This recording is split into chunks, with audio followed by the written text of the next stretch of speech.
Tank Davis and Ryan Garcia on the horizon. Let's go.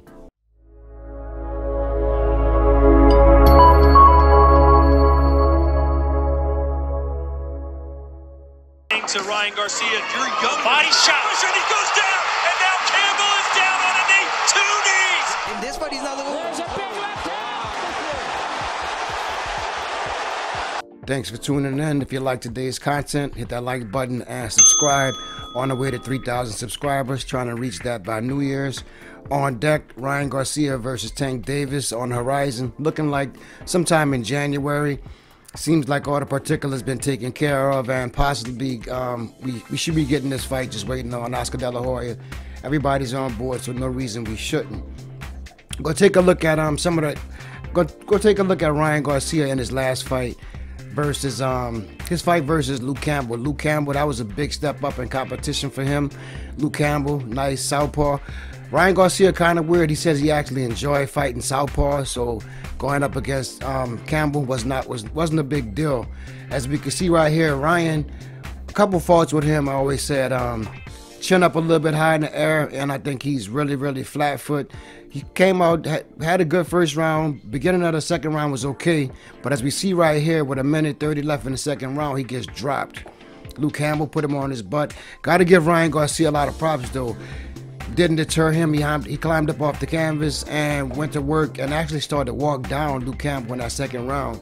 So versus, I would say, versus Tank, he's gonna be confident. You know, Ryan, he wants to fight. Salute to him, big social media star. And you know, later in the fight, he got a little bit more comfortable. We got to give him props. I would say a lot of speed. One of his, I think, maybe his top asset is his speed, blistering hand speed, and he has a very accurate, powerful left hook. Left hook, that's his money punch. That if he's gonna get you out of there, if any success versus Tank, it'll probably be that left hook to the body. You know, to the head would be good, but Tank, the size of his head, he can absorb a lot of punishment. So I would think he would have some luck with the left hook to the body, just like he caught Luke Campbell and got Luke Campbell out of there. I believe it was the second round when he dropped him. But back to what I was saying, blistering hand speed, awesome left hook, very accurate, awesome. But the thing is, he's gonna have to be careful with versus Tank Davis. Gonna have to improve that ring IQ. He's got to be able to move around the ring a lot more fluidly, and gonna have to get on those toes a little bit, not be so flat-footed. He has to get that chin down. So let's take a look at Tank Davis. Gonna take a look at his last fight versus Rolly. Gotta say, Rolly, tough competition, very slightly arrogant, which I like in his style. Very confident in himself. You know, even right now he's talking about hopping up and whooping Errol Spence's ass. But let's take a look. He came out and he actually put Tank on the back foot, which Tank can go on the, you know, front foot or back foot. But I gotta say, Rolly came out throwing a lot of power punches, straight right hand, left hook to the body, and he actually connected on Tank a lot. But Tank, like I said, he had already said in the beginning that he would be at some point he'd catch Rolly. And, you know, he's real patient. You know, Tank, I would say his pluses would be his patience, his power, and his underrated boxing skills. You know, he's all around. He worked with the money team for years, so he's not just winging those punches. He's actually watching you and sizing you up and trying to, like, you know, he's delivering those punches when they count, not just swinging, trying to keep you off. And you know, he actually caught up to Rolly. Rolly opened up a little bit too much, got a little bit too comfortable. He did have Tank a little bit defensive for a while, and I think he let into it too much and got a little bit too comfortable. And as we see right here, they exchanged left hands, and boom, that's all she wrote. He stood up, but he just didn't make the count. The ref did the right thing, in my opinion, by waving off this fight. Shouts out to Rolly, still game. You know, he would like to actually get a rematch, and like I said, he definitely like to go back up and take a swing at Errol Spence.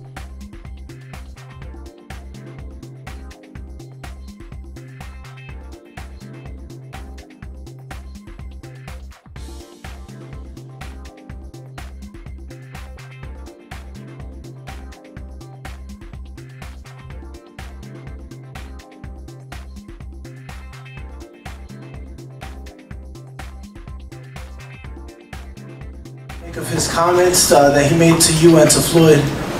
Yeah, Instagram fighter. We don't worry about him. YouTuber, yeah. He's a pretty girl. That's what he is. And he just talk. goals for this year?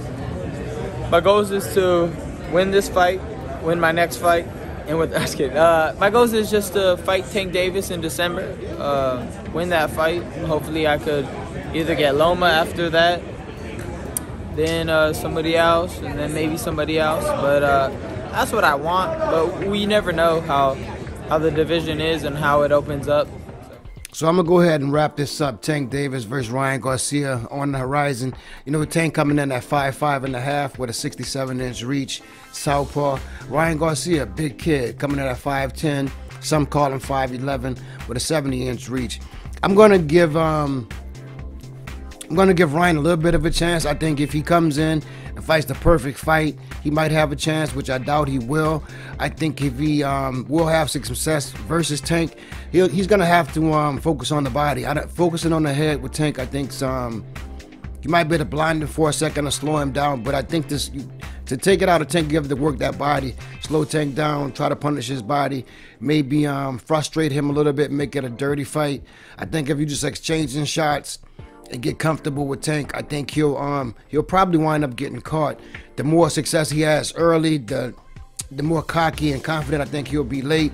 And he's just gonna give Tank an opening to get off one of those big punches, probably a left to the body or even a left to the head. Tank can hurt you no matter where he really hits you, you know.